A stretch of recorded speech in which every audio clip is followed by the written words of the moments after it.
At 2 in the morning, a quiet Washington coffee stand suddenly transformed into one of the strangest late-night emergency scenarios investigators had ever reviewed. Surveillance footage showed the driver calmly ordering coffee while carefully observing the employee's movements through the narrow service opening beside the counter.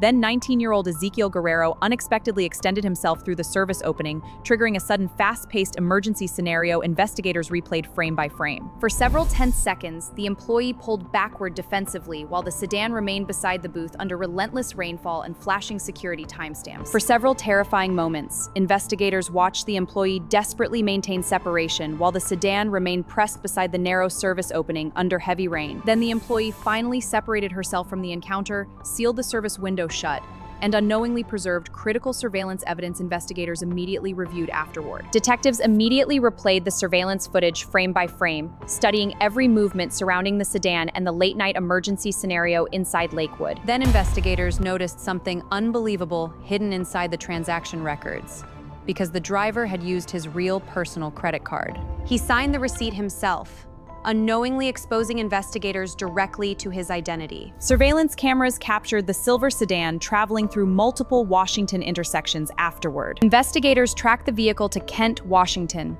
launching a massive statewide search. Tactical units surrounded the silver sedan during a coordinated nighttime police operation afterward. Dash camera footage revealed officers cautiously approaching the vehicle through relentless Washington rainfall afterward. Officers swiftly detained Guerrero beside the sedan during the rain-soaked nighttime operation. Hours later, detectives questioned Guerrero inside a cold, fluorescent interrogation room afterward. He blamed emotional instability, marijuana use, and personal relationship problems during questioning afterward. Investigators confronted Guerrero using surveillance timestamps, receipts, and detailed transaction records afterward. Soon afterward, prosecutors formally prepared felony charges connected to the surveillance evidence afterward. News coverage exploded statewide as prosecutors formally introduced serious felony courtroom charges afterward. Then courtroom proceedings suddenly shifted toward one deeply controversial judicial decision afterward. Guerrero was released without cash bail, triggering immediate public disbelief throughout Washington afterward. Online outrage intensified rapidly as communities debated Washington's controversial cashless bail system afterward.